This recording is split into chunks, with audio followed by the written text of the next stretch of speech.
अस्मद्गुरुभ्यो नमः। गुरुब्रह्मा गुरुर्विष्णु गुरुर्देवो महेश्वर गुरु साक्षात् परब्रह्म तस्मै श्री गुरवे नमः। ముందుగా నూతన విశ్వావసునామ సంవత్సర శుభాకాంక్షలు తెలుపుతూ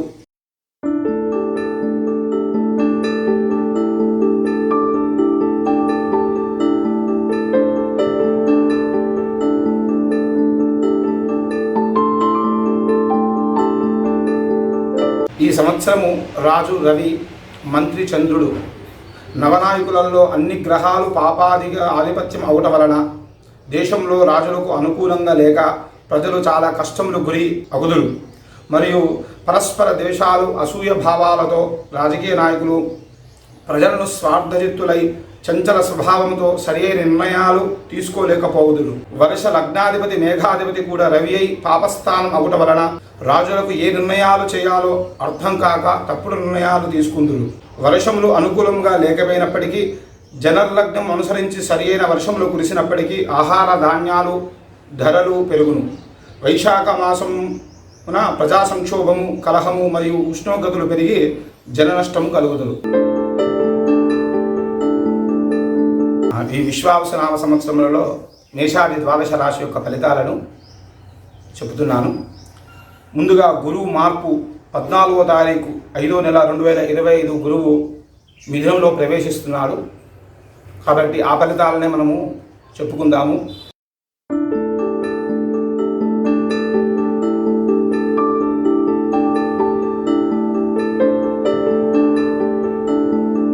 ముందుగా మేషరాశి యొక్క ఫలితము.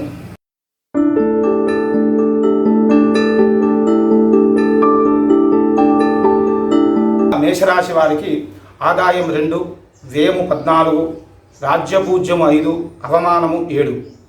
మరియు మేషరాశి వారికి గురువు 3వ స్థానంలో మరియు 4వ స్థానంలో అశుభుడు వలన మనోవిచారము, బంధువులతోని విరోధము, శారీరక పీడ, ఉద్యోగ భంగము, కలహము, అపకీర్తి అను అశుభ ఫలితాలు కలుగును.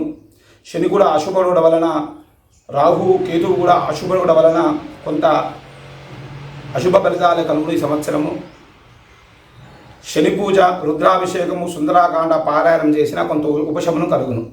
తదుపరి వృషభ రాశి వారికి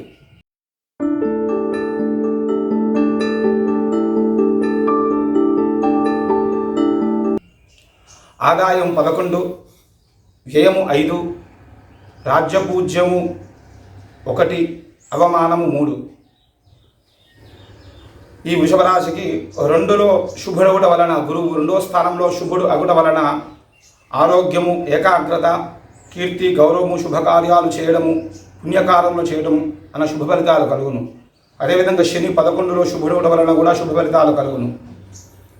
వీరు కేతుగ్రహ జప, గణేష స్తోత్రములు చేసిన కొంత ఉపశమనం కలుగును. తదుపరి మిథున రాశి.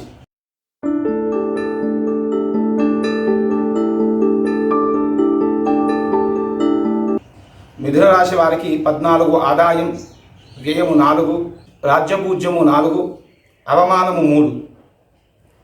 ఈ మిథున రాశికి గురువు 1లో అశుభగుట వలన అనారోగ్యము, మానసిక చింతలు, రక్త బంధువులతో విభేదాలు, భూ సంపద వ్యవహారాలలో ఇబ్బందులు మొదలుగునవి. అదేవిధంగా శని 10లో శుభాశుభ ఫలితాలను సమానంగా ఇచ్చును. రాహు అశుభుడు, కేతు 3వ స్థానంలో అశుభుడు వలన వీరు గురు, రాహు, కేతు గ్రహ పూజ చేయించవలను. అదేవిధంగా శివారాధన కూడా చేయవలను. తదుపరి కర్కాటక రాశి.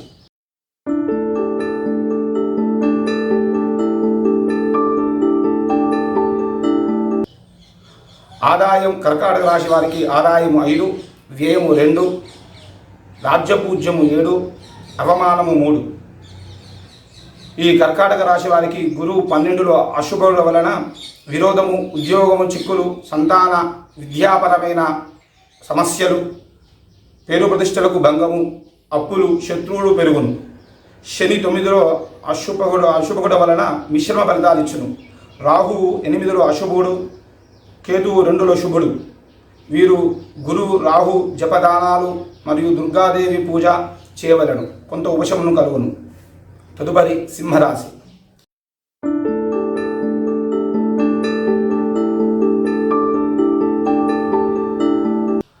సింహరాశి వారికి ఆదాయము 11, వ్యయము 11, రాజ్యపూజ్యము 3, అవమానము 6. ఈ సింహరాశి వారికి 11లో గురువు శుభుడు అగుట వలన ఆరోగ్యము, వివాహము, శుభకార్యముల వలన ధన వ్యయము, సంతాన సుఖము, ప్రమోషన్లు, ఉద్యోగాలు, ఈ విధంగా శుభ ఫలితాలు కలుగును. శని 8లో అశుభుడు వలన, కేతు 1లో అశుభుడు. వీరు శని, రాహు, కేతు గ్రహ జప దానాలు చేయించవలను మరియు మన్యుసూక్తము, అభిషేకము, రుద్రాభిషేకము చేయించుకోవలను. కొంత ఉపశమనం కలుగును. తదుపరి కన్యారాశి.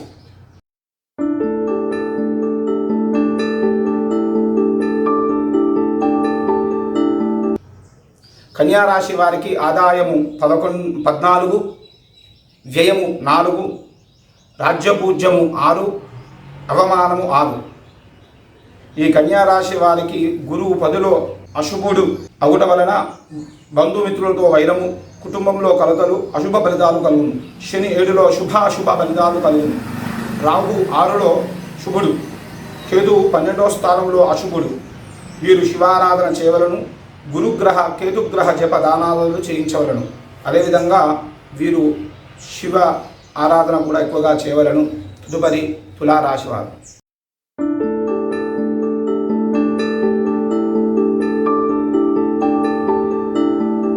తులారాశి వారికి ఆదాయము 11, వ్యయము 5, రాజ్యపూజ్యము 7, అవమానము 2. ఈ తులారాశి వారికి గురువు 9లో శుభుడు. విదేశయానము, వివాహాది శుభకార్యములు యందు శుభము, గృహయోగము, పుత్ర భార్య సుఖములు కలుగును. శని 6లో శుభుడు, రాహు 5లో అశుభుడు, కేతు 11లో శుభుడు. కాబట్టి వీరి దుర్గాదేవి పూజ చేయవలను. తదుపరి వృశ్చిక రాశి.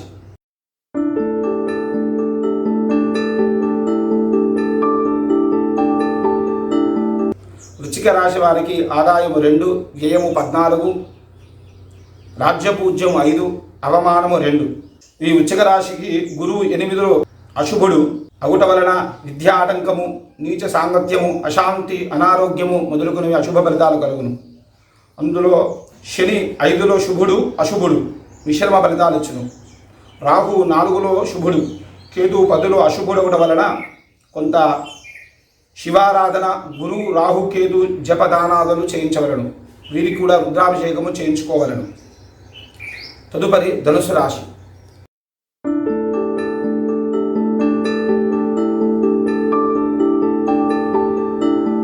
ధనుసు రాశి వారికి ఆదాయము 5, వ్యయము 5, రాజ్యపూజ్యం 1, అవమానము 5. ఈ ధనుసు రాశి వారికి ఈ సంవత్సరం 7లో శుభుడై గురువు ఉండటం వలన పుస్తక, బట్టల వ్యాపార యందు లాభము, గృహ నిర్మాణము, విదేశీయానము మొదలగునవి శుభ ఫలితాలు కలుగును. శని 4లో అశుభుడు, రాహు 3లో అశుభుడు, కేతు 9లో అశుభుడు అగుట వలన శని, రాహు, కేతు జప దానాలు విష్ణు ఆరాధన చేయవలను. తదుపరి మకర రాశి.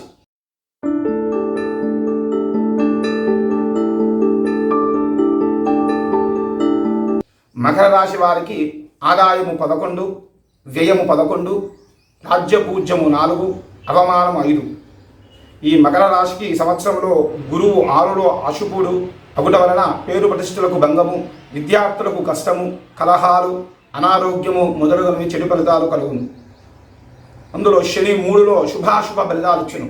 రాహు 2లో అశుభుడు, కేతు 8లో అశుభుడుల వలన వీరు శివారాధన, నవగ్రహ పూజ, జప దానాదాలు చేయించుకోవలను. తదుపరి కుంభరాశి.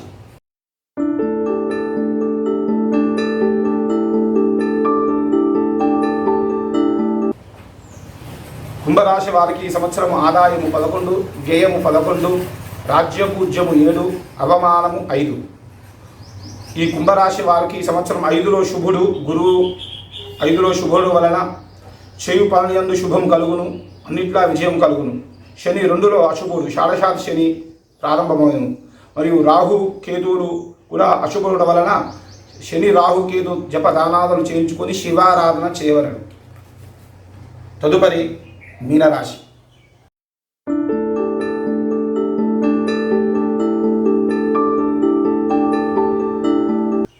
ఆదాయము 5, వ్యయము 5, రాజ్యపూజ్యము 3, అవమానము 1.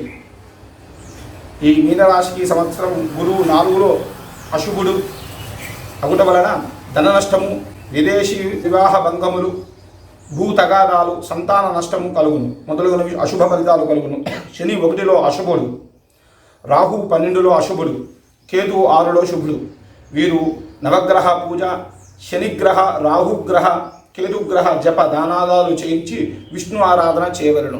శుభం భూయాత్.